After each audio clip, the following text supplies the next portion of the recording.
I want to make sure that Michael can't do this to anyone else, Caroline said. I want to make sure that the next woman who gets involved with him knows exactly what she's getting into. I want to make sure that his family's money and influence can't protect him from the consequences of his actions. I thought about Jessica, wherever she was now. I thought about the paralegal Caroline had mentioned. I thought about all the women who might come after us, who might fall for Michael's charm and his lies and his promises of a sophisticated life. What would I have to do? I asked. Just tell your story, Caroline said. Honestly, completely, without protecting him or making excuses for him. Let people see who he really is. I looked around my apartment again, at the evidence of my disrupted life, at the wedding gifts I still needed to return, at the boxes I still needed to unpack. 3 weeks ago, I'd thought my biggest problem was choosing between two different flower arrangements for the reception centerpieces. Now I was being asked to make a decision that could expose Michael's behavior to the entire city. Can I think about it? I asked. Of course, Caroline said, standing up. But don't think too long. The longer we wait, the more time Michael has to solidify his version of events. She handed me her business card. I'm a marketing executive, she said. I know how these things work. I know how to control a narrative, how to make sure the right story gets told. And I know that if we don't tell our story, Michael will tell his, and his will be the one people believe. After she left, I sat in my quiet apartment for a long time, thinking about everything she'd said. I thought about the woman I'd been 3 weeks ago, the naive teacher who believed that love was always honest and that the people closest to her would never deliberately hurt her. That woman would have been horrified by the idea of going public with such a personal betrayal. But I wasn't that woman anymore. I was someone who had stood in front of 300 people and told the truth about the worst day of her life. I was someone who had chosen honesty over convenience, dignity over comfort. I was someone who had learned that sometimes the most important thing you can do is refuse to let other people write your story for you. I picked up Caroline's business card and looked at it for a long time. Then I picked up my phone and started dialing. It was time to make sure that Michael Harrison faced the consequences of his choices. It was time to make sure that no other woman would have to discover his true nature the way Caroline and I had. It was time to stop protecting someone who had never protected us. It was time to take control of my own narrative, once and for all. The article was published on a Thursday morning, 6 weeks after my non-wedding. I woke up to 17 missed calls and 43 text messages, and I knew before I even opened my laptop that my life was about to change again. Chicago attorney's pattern of deception, multiple women come forward with stories of betrayal. Read the headline in the Chicago Tribune's online edition. Below it was a photo of Michael from some charity gala, looking handsome and confident in his tuxedo, completely unaware that his carefully constructed image was about to crumble. The article was thorough, professional, and devastating. Caroline had been right about the journalist she knew. Sarah Martinez was a Pulitzer Prize-winning investigative reporter who specialized in exposing abuse of power. She had interviewed both Caroline and me extensively, along with the paralegal from Michael's father's firm, whose name was Jennifer Walsh. She had also tracked down 2 other women who had dated Michael briefly and had similar stories of manipulation and betrayal. But the article wasn't just about Michael's personal life. Sarah had dug deeper, uncovering a pattern of professional misconduct as well. She had found evidence that Michael had used his position at his father's firm to pressure junior female employees into relationships, that he had made inappropriate advances toward clients, and that the firm had quietly settled several sexual harassment complaints over the past 5 years. The most damning part of the article was a series of text messages between Michael and Jessica, obtained through Jennifer Walsh, who had remained friends with Jessica after Michael discarded her. The messages showed Michael explicitly planning to use me as a placeholder wife, while continuing his relationship with Jessica, and they included crude comments about my appearance, my background, and my intelligence. She's perfect for now, one message read. Sweet, trusting, won't ask too many questions. But you're the one I really want. Just be patient. Another message, sent just 2 days before our wedding, said, After tomorrow, everything will be different. She'll be busy playing, say Sim. House, and we can be together properly. She'll never suspect anything. Reading those messages felt like being stabbed all over again. But this time, instead of feeling devastated, I felt vindicated. Here was proof, in Michael's own words, of exactly what Caroline and I had been saying. Here was evidence that his betrayal had been calculated, deliberate, and cruel. My phone rang again. This time, I answered it. "Rebecca, it's Amanda. Are you okay? I just saw the article." "I'm okay," I said, and I was surprised to realize that I meant it.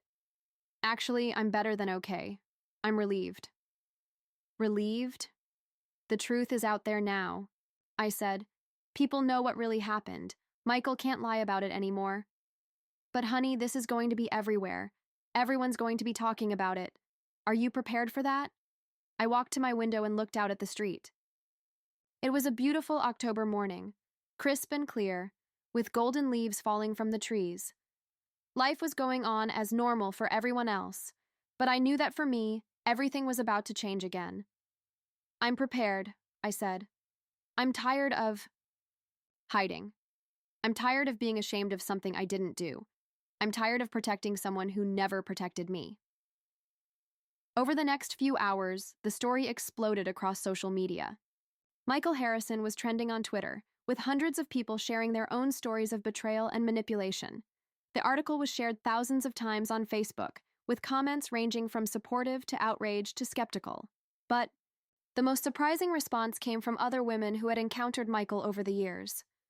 They started reaching out to Sarah Martinez, to Caroline, and to me, sharing their own experiences. A law school classmate who said Michael had pressured her into a relationship and then spread rumors about her when she refused. A client who said he had made inappropriate advances during a consultation. A woman who had met him at a bar and said he had lied about being single, only for her to discover later that he was engaged to me. By the end of the week, Sarah Martinez was working on a follow-up article. The story had grown beyond just Michael's. Personal betrayals. It was becoming an investigation into a culture of entitlement and abuse at Harrison and Associates, and into the ways that wealthy, powerful men used their positions to exploit and manipulate women. Richard Harrison, Michael's father, issued a statement saying that his son's personal life had nothing to do with the firm's professional conduct, and that any allegations of workplace misconduct would be thoroughly investigated. But by then, it was too late. 3 major clients had already pulled their business, and 2 junior associates had resigned, citing a hostile work environment. Michael himself remained silent for the first week after the article was published. But then, on a Friday afternoon, he called me. I almost didn't answer. I'd changed my phone number twice since the non-wedding, but somehow he'd gotten the new one. When I saw his name on the caller ID, my first instinct was to let it go to voicemail. But then I realized that I wanted to hear what he had to say. I wanted to know how he was going to try to explain himself now that the truth was out. "Hello, Michael," I said, my voice steady. "Rebecca." His voice sounded different, strained, tired, lacking the confidence that had always been his trademark. "We need to talk." "Do we?" "You've destroyed my life," he said, and there was an edge of desperation in his voice that I'd never heard before. "That article, those text messages, you had no right to make our private business public." "Our private business?" I repeated. "Michael, you cheated on me with my best friend for 6 months. You planned to use me as a convenient wife. While you continued your affair, you told people I called off the wedding because I got cold feet. What part of that was private?" "You don't understand the damage you've done," he said. "My career is ruined. The firm is hemorrhaging clients. My family's reputation is destroyed. All because you couldn't handle a little infidelity like an adult." I laughed, and the sound surprised even me. "A little infidelity? Michael, you systematically lied to me for months. You manipulated me, you used me, and you planned to continue using me after we were married. That's not infidelity, that's emotional abuse." "I never abused you," he said quickly. "I never laid a hand on you." "Abuse isn't just physical," I said. "What you did to me, what you did to Caroline and Jennifer and God knows how many other women, that was abuse. You used your power and your charm to manipulate us into trusting you And then you betrayed that trust in the cruelest way possible. I loved you, he said, and his voice cracked. I still love you. Yes, I made mistakes, but that doesn't mean my feelings weren't real. If you loved me, you wouldn't have cheated on me, I said. If you loved me, you wouldn't have planned to divorce me after a year or two. If you loved me, you wouldn't have told Jessica that I was too naive and unsophisticated for your world. I was confused, he said. I was torn between two people I cared about. I didn't know how to handle the situation. You could have been honest, I said. You could have broken up with me before you started sleeping with Jessica. You could have given me the respect of knowing the truth about our relationship. And then what? He asked. You would have been devastated anyway. At least this way. You would have had the security of marriage, the financial stability, the social position. I was trying to protect you. You were trying to protect yourself, I corrected. You were trying to have everything you wanted without having to make any difficult choices or face any consequences. There was a long silence on the other end of the line. What do you want from me? He asked finally. I don't want anything from you, I said. I want you to leave me alone. I want you to stop trying to control the narrative about what happened between us. I want you to take responsibility for your actions instead of blaming everyone else. And if I do that, if I admit that I was wrong, will you ask that reporter to retract the story? The story is true, Michael, I said. Every word of it. I'm not going to ask anyone to retract the truth. Then what's the point?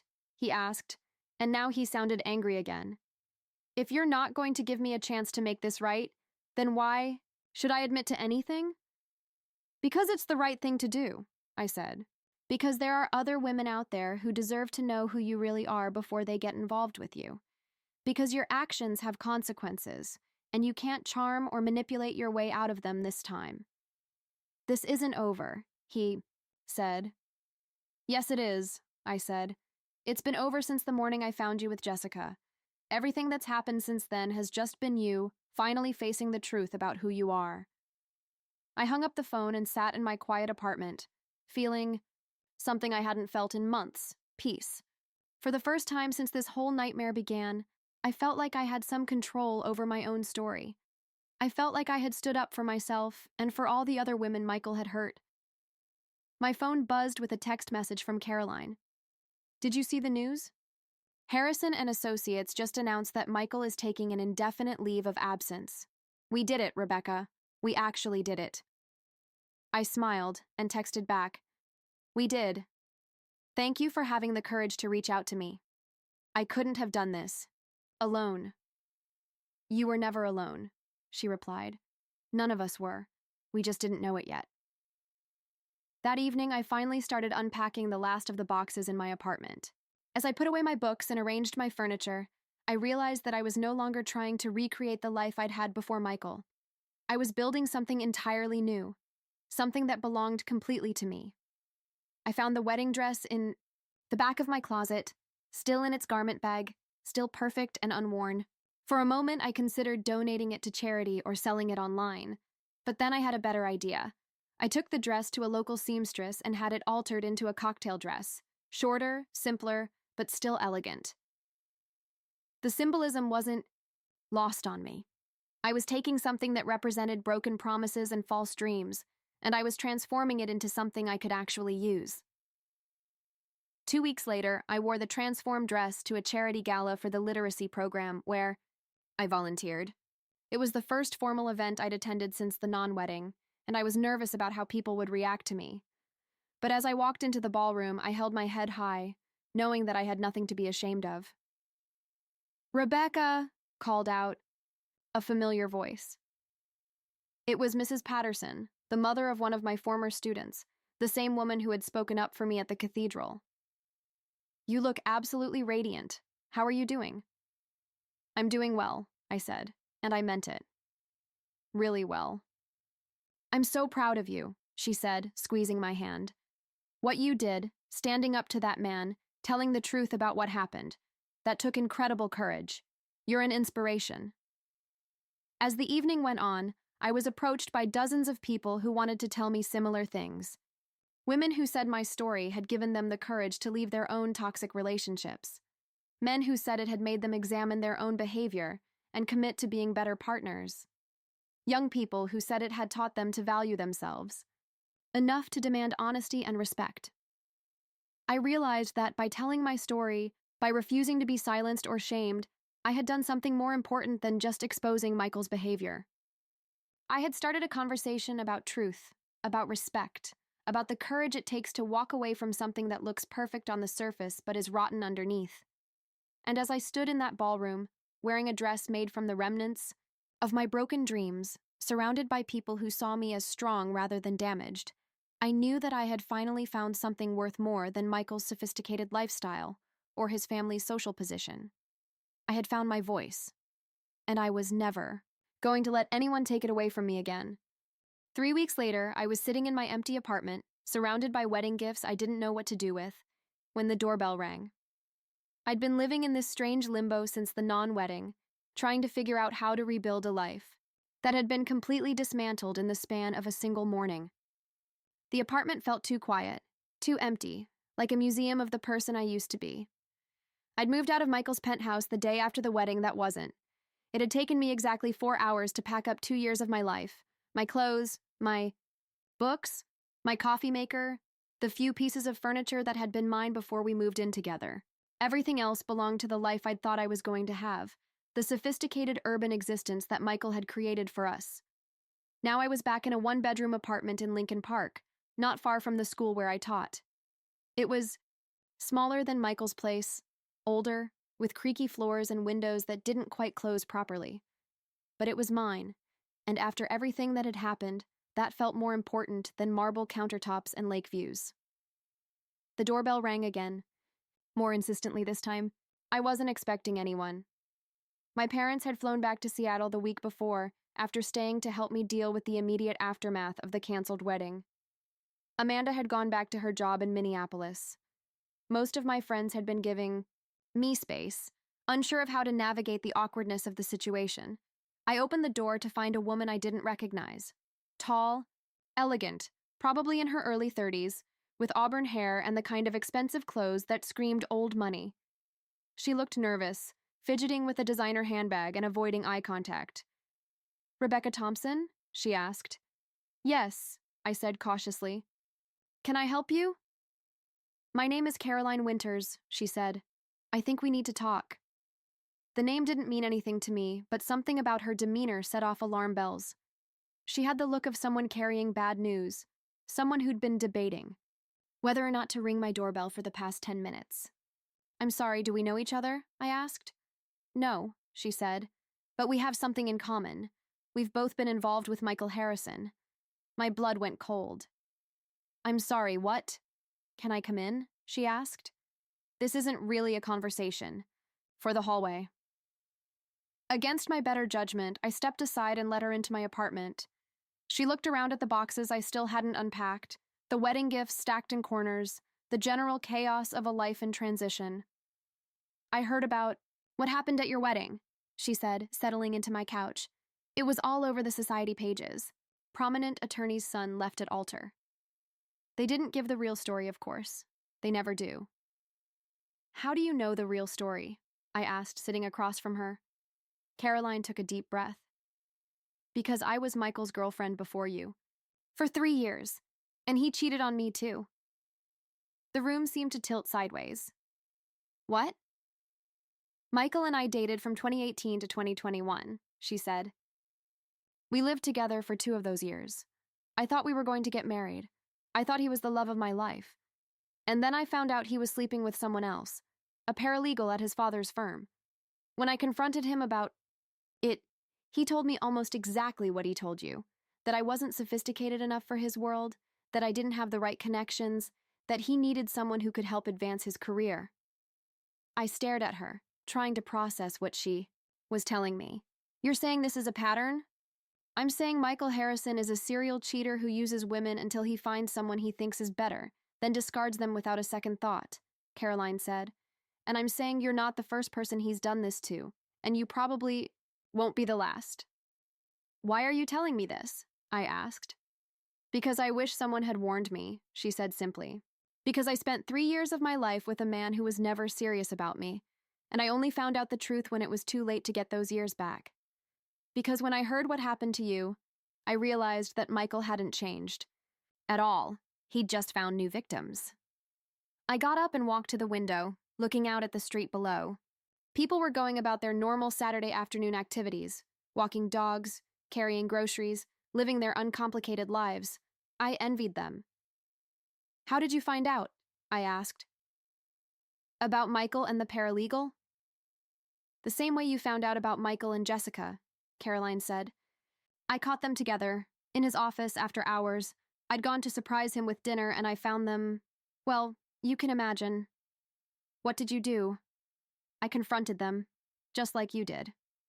Michael tried to deny it at first. Then he tried to blame me. He said I was too clingy, too demanding, that I didn't understand the pressures of his career. He said the paralegal was just a momentary lapse in judgment, that it didn't mean anything. But it did mean something, I said.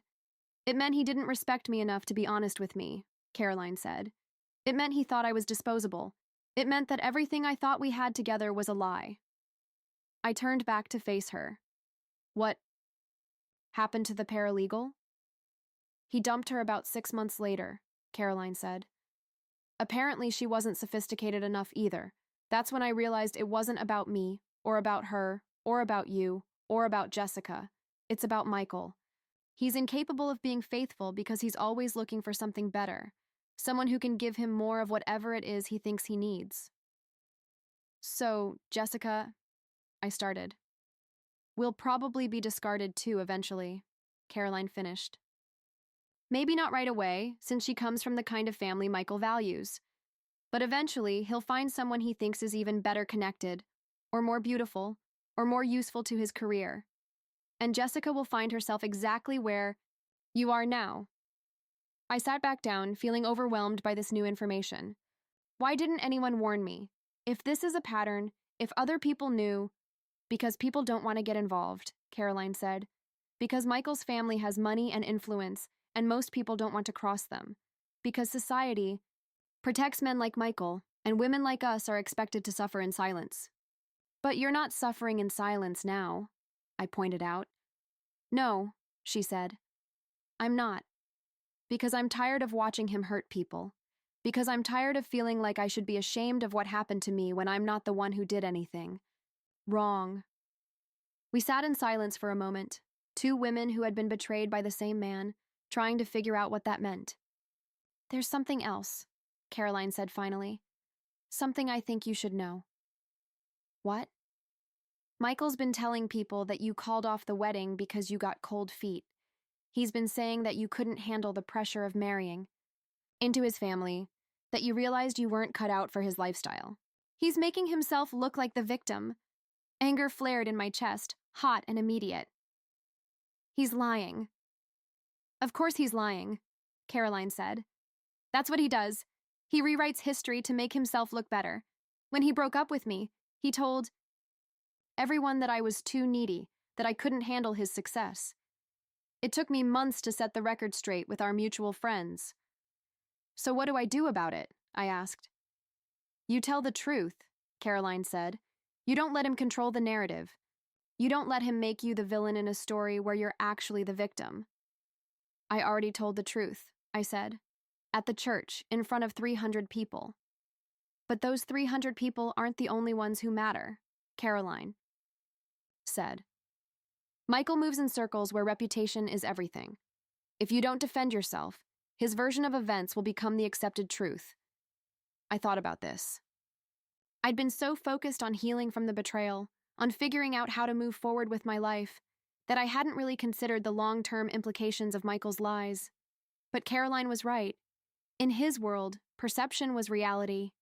And if I let him paint me as the unstable ex-fiancé who couldn't handle the pressure, that's what people would believe. What are you suggesting? I asked. I'm suggesting we work together, Caroline said. I'm suggesting we make sure people know the truth about Michael Harrison. I'm suggesting we stop protecting a man who never protected us. How? Caroline reached into her purse and pulled out a folder. I've been documenting everything, she said. Every lie he told, every woman he cheated with, every time he manipulated a situation to make himself look better. I have text messages, emails, photos, witness statements. I have enough evidence to show that what happened to you wasn't an isolated incident. It was part of a pattern of behavior that goes back years. I stared at the folder. What are you planning to do with all of that? I'm planning to give it to a journalist I know, Caroline said. Someone who specializes in exposing powerful men who abuse their positions. Someone who can tell our story in a way that will actually make a difference. You want to go public? I changed clothes in the bathroom, carefully hanging up the wedding dress that I'd dreamed about for months. As I zipped up the navy dress, I caught sight of myself in the mirror again. I looked like myself now. Not like a bride, not like someone playing a role, just like Rebecca Thompson, high school English teacher, trying to figure out how to handle the biggest crisis of her life. When I came out of the bathroom, everyone was waiting for me with expressions of love and support, and worry. Are you ready? Dad asked. No, I said honestly, but I'm going to do it anyway. The drive to St. Mary's Cathedral took 15 minutes, but it felt like hours. I sat in the back of Dad's car, watching the familiar Chicago streets pass by, trying to figure out what I was going to say to 300 people who were expecting to witness a joyful celebration. The cathedral was beautiful, just as I'd imagined it would be on my wedding day. The late morning sun was streaming through the stained glass windows, casting rainbow patterns across the stone floors.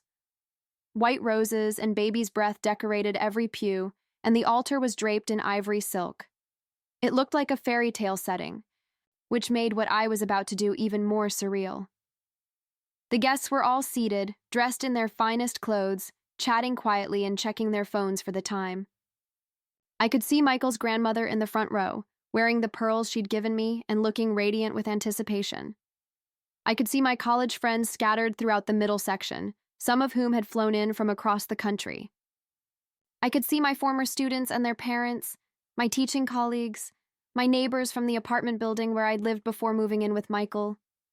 All of these people had come here to celebrate with me, and instead, I was about to break their hearts along with my own. I walked to the front of the cathedral, my footsteps echoing in the suddenly quiet space. Someone must have noticed that I wasn't wearing my wedding dress, because a murmur started to ripple through the crowd. By the time I reached the altar, everyone was staring at me with expressions of confusion and growing concern. I turned to face the congregation, 300 faces looking back at me with expectation and worry. For a moment, I couldn't speak. The magnitude of what I was about to do hit me all at once, and I felt like I might collapse under the weight of it. But then I saw my parents in the front row, looking at me with such love and pride that it gave me strength. I saw Amanda and Sarah and Maria, who had followed me to the church and were sitting together, ready to support me through whatever came next. I even saw some of my students, teenagers who had taught me that sometimes the bravest thing you can do is tell the truth, even when it's hard. Thank you all for being here, I said, and my voice carried clearly through the cathedral's excellent acoustics. I know you came here expecting to witness a wedding, and I'm sorry to tell you that there won't be one today. The murmur that had been building in the crowd stopped completely. The silence was so absolute that I could hear my own heartbeat. I found out this morning that my fiancé has been having an affair with my maid of honor for the past 6 months, I continued. I discovered that the man I thought loved me actually sees me as a temporary inconvenience, someone to be managed and eventually discarded. I learned that my best friend has been lying to my face while helping me plan a wedding she was actively trying to sabotage. Gasps echoed through the cathedral. I could see people turning to look at each other, trying to process what they'd just heard. In the front row, Michael's grandmother had gone completely white, and she was clutching her purse like it was the only thing keeping her upright. I know this is shocking, I said. I know it's not what any of us expected when we woke up this morning. But I also know that I couldn't stand at this altar and make promises to someone who has been lying to me for months. I couldn't pretend that everything was fine when it wasn't. I couldn't start a marriage built on deception and betrayal. I paused, looking out at all these faces, some shocked, some sympathetic, some angry on my behalf. I want to thank you for being here, I continued. I want to thank you for caring enough about me to take time out of your lives to celebrate what you thought was going to be one of the happiest days of my life. I want to apologize for wasting your time, for putting you through this, for not figuring out the truth sooner so we could have avoided this whole situation. You have nothing to apologize for, someone called out from the middle of the congregation. It was Mrs. Patterson, one of my former students' mothers, and her voice was fierce with indignation. You did nothing wrong. A chorus of agreement rose from the crowd. She's right. You're better off without him. Good for you for standing up for yourself. I felt tears starting again, but this time they weren't tears of heartbreak. They were tears of gratitude, of relief, of recognition that I wasn't alone in this. The reception has been canceled, I said, when the voices died down. But if anyone wants to join my family for lunch somewhere, you're more than welcome. I think I could use some friendly faces and good conversation right about now. We'll all come, called out another voice, and suddenly people were standing up, applauding, moving toward the front of the cathedral to hug me and offer their support, as I was surrounded by friends and family and even strangers who wanted to tell me how brave I was, how proud they were of me, how much better I deserved. I realized something important. This wasn't the end of my story. This was just the end of one chapter, the chapter where I was naive enough to believe that love was always honest and that the people closest to me would never deliberately hurt me. But now I was starting a new chapter, one where I knew the truth about myself and what I was worth. One where I wouldn't settle for being someone's convenient placeholder or temporary solution. One where I would demand honesty and respect and genuine love, or I would choose to be alone. And as I stood in that beautiful cathedral, surrounded by people who truly cared about me, I realized that being alone might not be the worst thing that could happen to me after all. Sometimes the worst thing is staying with people who don't value you enough to tell you the truth. I walked to the door, then turned back to look at them one more time. They were standing there in their formal wear, looking like the perfect couple they probably should have been from the beginning. But they also looked small and ashamed, like children who'd been caught doing something they knew was wrong. I hope you're happy together, I said, and I meant it. I hope this was all worth it.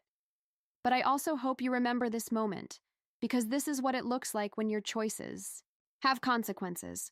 This is what it feels like when the people you've hurt decide they deserve better. I left the room and walked back to the elevator, my wedding dress trailing behind me like a white flag of surrender. But as the elevator doors closed and I watched the numbers climb back to the 10th floor, I realized that I didn't feel defeated. I felt free. In 30 minutes, I was supposed to have been married. Instead, I was about to start the hardest and most important conversation of my life with 300 wedding guests. But for the first time in months, I was going to tell the complete truth about everything. And sometimes, the truth is the only foundation strong enough to build a new life on. When I returned to the bridal suite, the atmosphere had completely changed. What had been a room full of excitement and anticipation 30 minutes ago was now a crisis management center. Amanda was on the phone with our father, speaking in hushed, urgent tones. Sarah was frantically scrolling through her contacts, trying to reach the out-of-town guests. Maria was sitting on the floor, carefully collecting the scattered white roses from my bouquet, as if putting the flowers back together could somehow fix everything else that had fallen apart. My mother was standing by the window, staring out at the Chicago skyline with an expression I'd never seen before. She looked older somehow, like the events of the morning had aged her 10 years in the span of an hour. "How did it go?" Amanda asked as soon as she saw me, ending her call with Dad. "About as well as you'd expect," I said, sinking into the nearest chair. The weight of my wedding dress suddenly felt enormous, like I was drowning in tulle and silk and broken dreams. "They're packing their things. They'll be gone in 30 minutes. "Good," Maria said fiercely, looking up from the roses. "I hope they're both miserable." "What did they say?" Sarah asked. "Did they try to deny it?" "Michael tried to for about 30 seconds, I said. "But there wasn't much point. I'd heard everything. Jessica just cried and said she was sorry, which is probably the first honest thing she said to me in 6 months. Mom turned away from the window and looked at me with eyes full of pain. "Sweetheart, I keep thinking about all the times Jessica was at our house for dinner, All the times she helped with wedding planning. She sat at our kitchen table and helped me address invitations. She went dress shopping with us. How could she do all of that while sleeping with my fiancé? I finished. I don't know, Mom. I keep asking myself the same question. How do you look someone in the eye and lie that completely? How do you help plan a wedding when you're actively trying to destroy the marriage? Some people are just selfish, Amanda said, and her voice was sharp with anger. Some people think their wants are more important than everyone else's feelings. There was a knock on the door, and we all froze. For a moment, I thought it might be Michael or Jessica, coming to try to explain themselves further. But then I heard my father's voice. Rebecca, it's Dad. Can I come in? Amanda opened the door, and Dad walked in wearing his formal morning coat, looking distinguished and handsome and completely bewildered. Behind him was Michael's father, Richard Harrison, also in formal wear, also looking confused.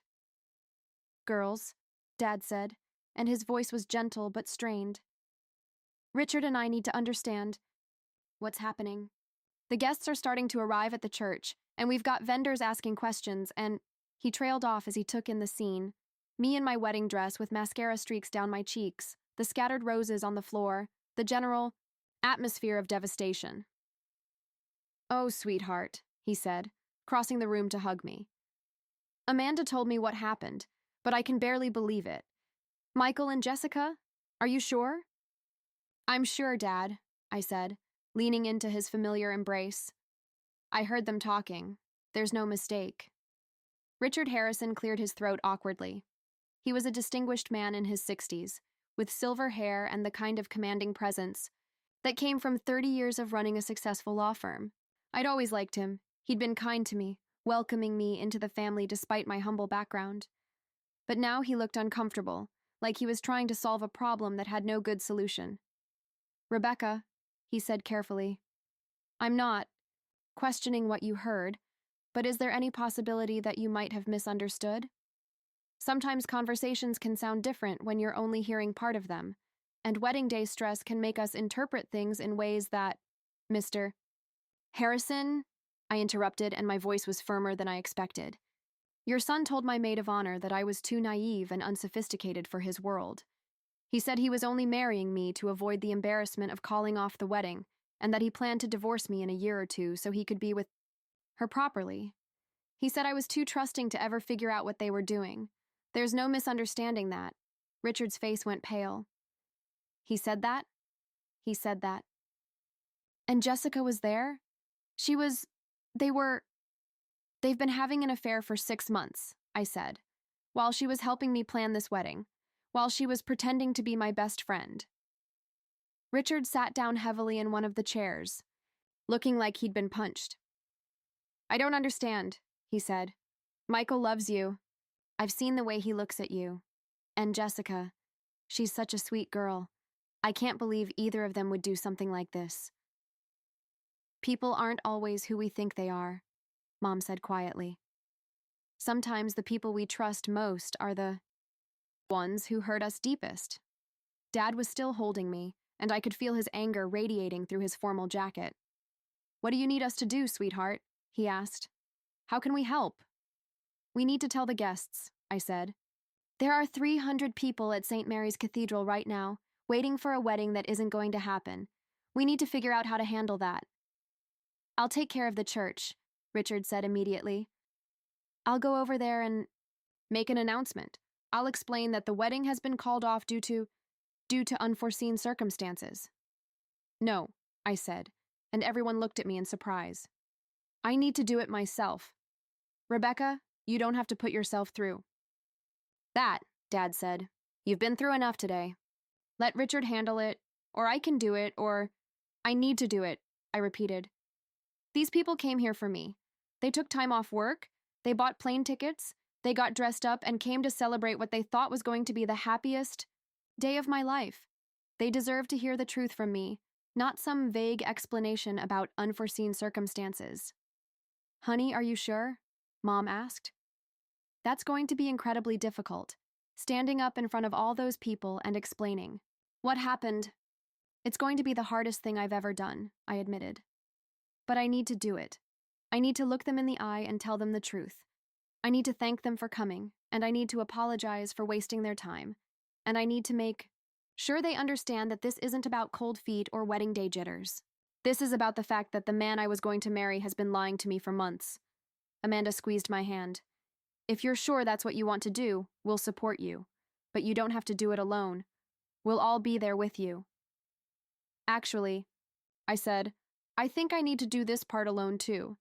This is my mess to clean up. It's not your mess, Sarah said fiercely. You didn't do anything wrong. Michael and Jessica created this mess. You're just the one who has to deal with the consequences. Maybe, I said. But I'm still the one who has to face those 300 people and explain why there's no wedding today. I stood up and walked to the mirror, looking at myself one more time. My makeup was ruined, my hair was starting to come loose from its elegant updo, and my eyes were red from crying.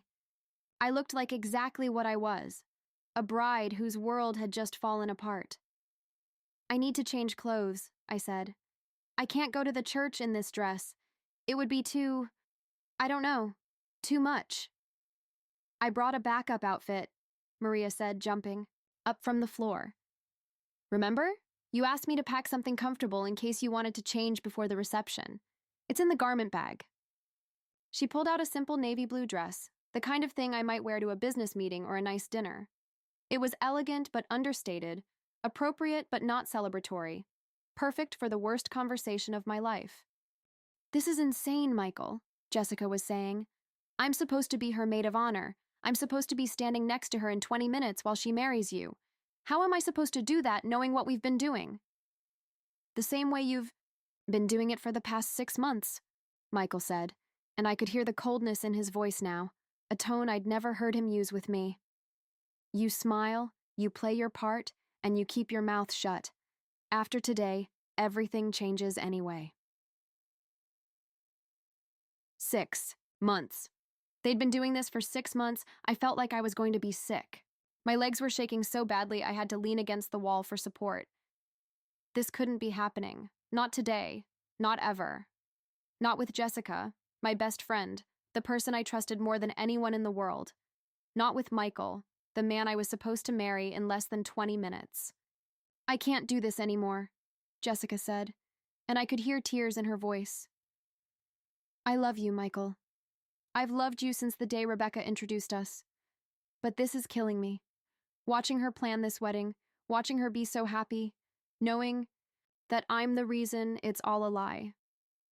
You're not the reason, Michael said. Rebecca and I were never going to work long term. She's sweet, but she's not sophisticated enough for my world.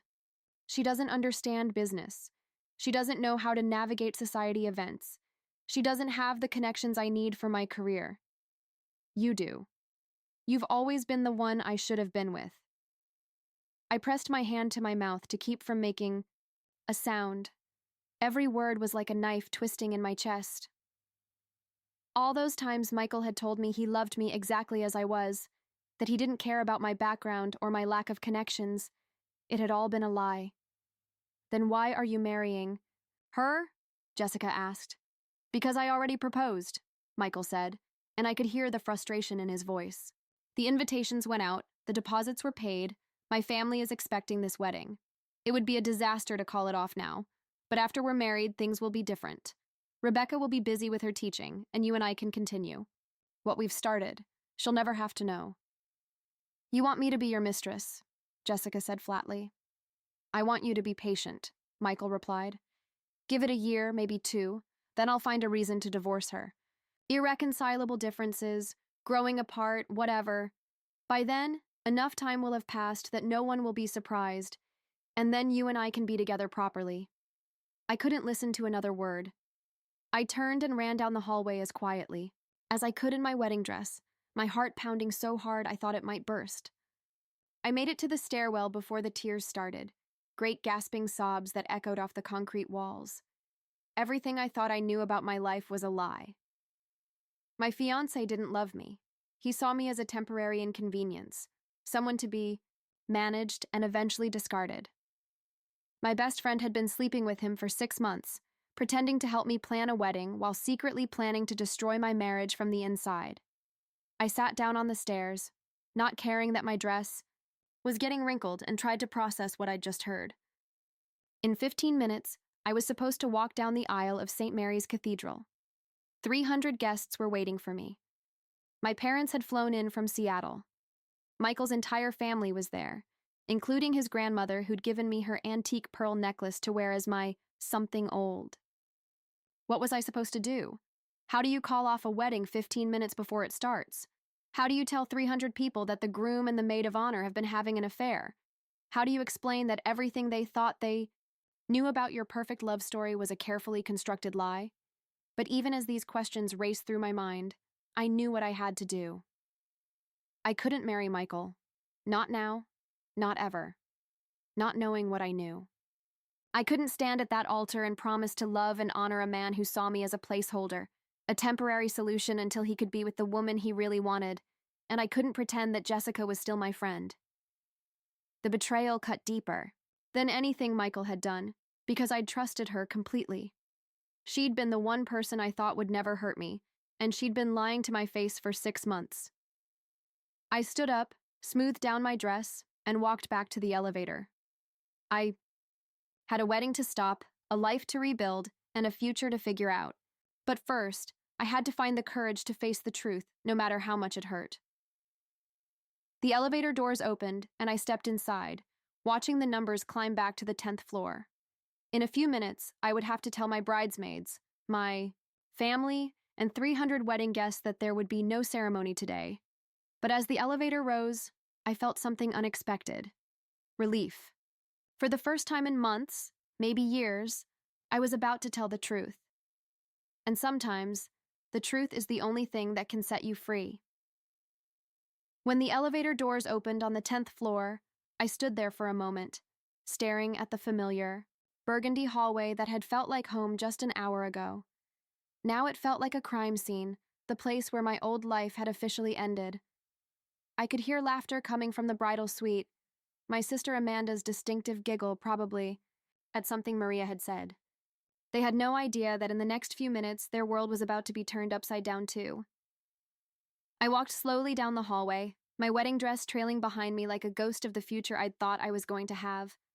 My hands were surprisingly steady as I reached for the door handle, but my heart was beating so fast I could hear it in my ears. How do you tell the people you love most that everything they believe about your happiness is a lie? "Rebecca!" Amanda called out as I entered the suite. "There you are." We were starting to worry. "The photographer is here, and he wants to start with some shots of you alone before we do the group photos. Did you find Jessica?" I looked around the room at these women who loved me, who had traveled from different states to be here for my special day.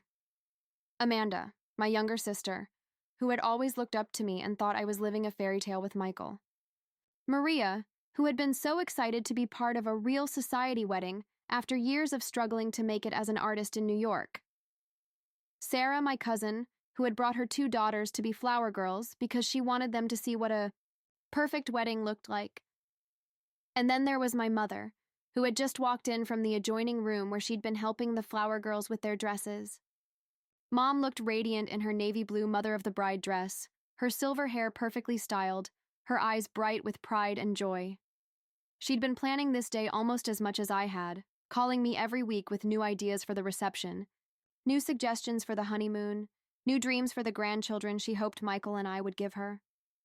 "Sweetheart, you look pale," Mom said, walking over to me with that concerned expression I remembered from childhood. "Are you feeling all right? It's normal to have some nerves before the ceremony." "Mom," I said, and my voice came out as barely a whisper. "I need to tell you all something." The room went quiet. Even the photographer, who had been setting up his equipment in the corner, stopped what he was doing and looked over at us. "What is it, honey?" Amanda asked, and I could see the worry starting to creep into her eyes. I took a deep breath. There was no easy way to say this, no gentle way to break news that would shatter everything they thought they knew about my life. "There's not going to be a wedding today," I said. The silence that followed was deafening. I could hear the air conditioning humming, the distant sound of traffic from the street below, the photographer's camera bag hitting the floor as he fumbled with his equipment. "What do you mean?" Mom asked, her voice sharp with confusion. "Rebecca, what are you talking about? The ceremony starts in 10 minutes. "I found Jessica," I said, and the words felt like glass in my throat.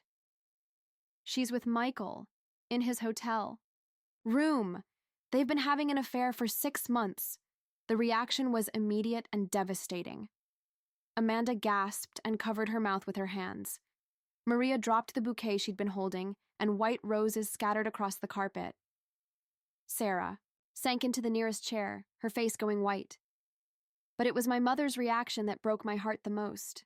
She just stood there, staring at me with this look of complete incomprehension, as if I'd just told her that gravity had stopped working. "That's impossible," Mom said finally. "Jessica loves you. She's your best friend. And Michael adores you. He couldn't." "I heard them talking," I said, and now the tears were starting again. "I heard every word. Michael said I was too naive, too unsophisticated for his world. He said he was only marrying me because it would be too embarrassing to call off the wedding now, but that he planned to divorce me in a year or two so he could be with Jessica properly." "Oh, honey," Amanda whispered, and she crossed the room to wrap her arms around me. "Oh, Rebecca, I'm so sorry." "What are we going to do?" Sarah asked, and I could hear the panic in her voice. "There are 300 people downstairs. The church is full. The reception is all set up." "I don't know," I admitted. "I don't know anything anymore." Mom was still standing in the same spot, looking like she'd been struck by lightning. 6 months, she said slowly. "Jessica has been coming to family dinners for 6 months. She helped me plan your bridal shower. She hugged me last night and told me how happy she was that you were marrying Michael. My wedding day was supposed to be perfect. I had planned every detail for 18 months, from the ivory silk dress that took 3 fittings to get just right, to the white roses that would cascade down the altar at St. Mary's Cathedral. But as I stood in my bridal suite at the Grand Plaza Hotel, staring at my reflection in the antique mirror, I had no idea that in less than 2 hours, my entire world would shatter into a million pieces. My name is Rebecca Thompson, and this is the story of how my maid of honor, my best friend since college, vanished 30 minutes before I was supposed to walk down the aisle. This is about how I found her in the most devastating place imaginable. And this is about the choice I had to make that would define not just my wedding day, but the rest of my life. It was October 15th, a crisp autumn morning in downtown Chicago. The leaves outside my hotel window were painted in brilliant shades of gold and crimson, and the morning sun cast everything in that magical light that photographers dream about. I should have been the happiest woman alive. After all, I was about to marry Michael Harrison, the man I'd been in love with for 4 years. The man who proposed to me on the same beach where we had our first kiss. The man who knew I liked my coffee with 2 sugars and no cream, who remembered every anniversary, and who still left little notes in my lunch bag even after living together for 2 years. Michael was everything I thought I wanted in a husband. Successful, charming, devastatingly handsome with those deep blue eyes that made my heart skip a beat every time he looked at me. He was a senior partner at Harrison and Associates, the law firm his father had built from nothing 30 years ago. Michael drove a black BMW, lived in a penthouse apartment overlooking Lake Michigan, and had the kind of confidence that made everyone in a room turn to look when he walked in. But more than all of that, Michael made me feel safe. He made me feel like I was enough, exactly as I was. When we met at that charity gala 4 years ago, I was just Rebecca Thompson, a high school English teacher who lived in a 1-bedroom apartment and drove a 10-year-old Honda Civic. I wasn't glamorous or sophisticated. I didn't come from money or have connections in high society. But Michael saw something in me that made him want to build a life together. At least that's what I believed until that morning. Standing in my bridal suite, surrounded by the soft rustle of tulle and the sweet scent of gardenias, I was putting the finishing touches on my makeup when I realized something was wrong. My maid of honor, Jessica Chen, was nowhere to be found. Jessica had been my best friend since our freshman year at Northwestern University. We were roommates in Morrison Hall, two girls from completely different backgrounds who somehow clicked from the very first day. Jessica came from old money in San Francisco, the kind of family where everyone went to Ivy League schools and summered in the Hamptons. Her father was a federal judge, her mother sat on the boards of 3 different charities, and Jessica herself had graduated summa cum laude with a degree in international business. But despite our different backgrounds, Jessica and I became inseparable. She was the one who held my hair back when I got food poisoning from the dining hall sushi. I was the one who stayed up all night helping her study for organic chemistry when she decided to switch her major to pre-med in our sophomore year. We shared everything, our dreams, our fears, our terrible taste in romantic comedies, and our even worse taste in college boyfriends. When I got engaged to Michael, Jessica was the first person I called.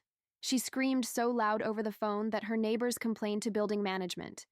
She flew in from San Francisco the next weekend to help me start planning, and she threw me the most beautiful bridal shower at the country club, where her family had been members for 3 generations.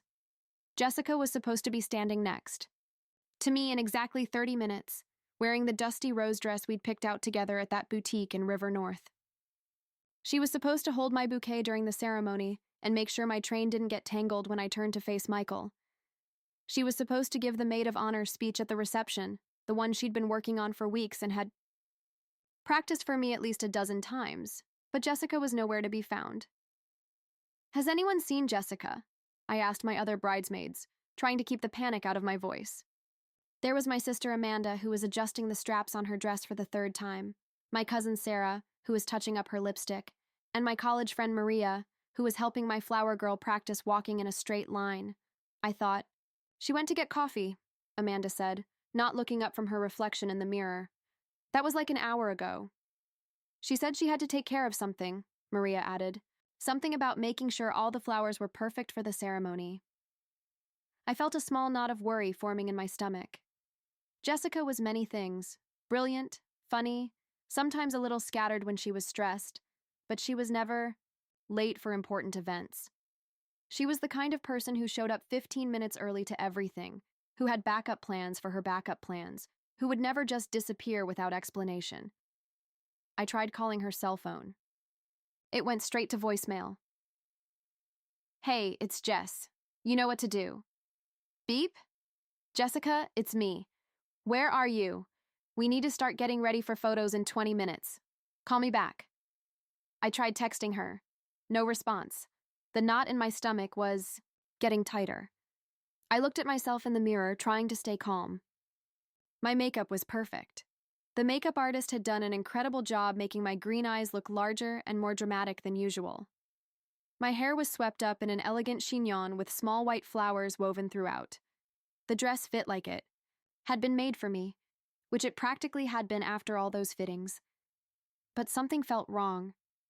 Not just Jessica's absence, but something deeper. A feeling I couldn't quite name, like when you walk into a room and sense that people have just stopped talking about you. "I'm going to go look for her," I announced to the room. "Rebecca, you can't leave," Amanda protested. "The photographer will be here any minute, and you're not supposed to let Michael see you before the ceremony." "I'll be careful," I said, grabbing my phone and the hotel key card. "I'll just check the lobby, maybe the restaurant. She probably just lost track of time." I slipped out of the bridal suite, grateful that the hotel had given us the entire floor for the wedding party. The hallway was quiet, carpeted in deep burgundy with gold accents that screamed old-world elegance. The Grand Plaza was the kind of hotel where presidents stayed when they visited Chicago, where celebrities held their wedding receptions, where everything cost 3 times what it should but somehow felt worth it. I took the elevator down to the lobby, my dress rustling softly with each step. The lobby was bustling with the usual Saturday morning activity: guests checking out, families heading to brunch, business travelers rushing to catch flights. I scanned the crowd for Jessica's familiar figure, her long black hair and petite frame, but she was nowhere to be seen. I checked the restaurant.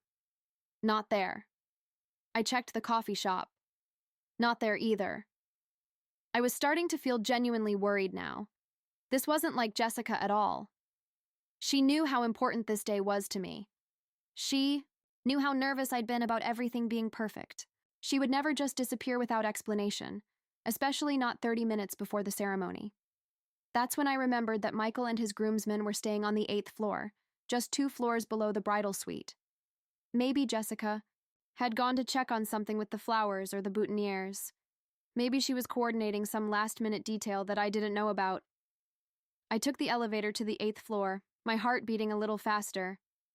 I wasn't supposed to be anywhere near Michael before the ceremony. It was bad luck, according to tradition. But this was an emergency. Jessica was missing, and I needed to find her.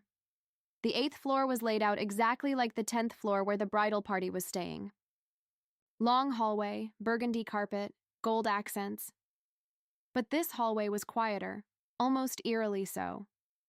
I walked slowly down the corridor, checking the room numbers against the list I had in my phone. Michael was in room 847, the corner suite. As I got closer to his room, I could hear voices. Soft voices coming from behind the door. Relief flooded through me. Maybe Jessica was in there. Maybe she was helping Michael with something. Maybe there was a perfectly innocent explanation for everything.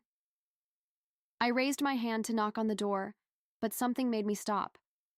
The voices were getting clearer now, and I could make out 2 distinct speakers.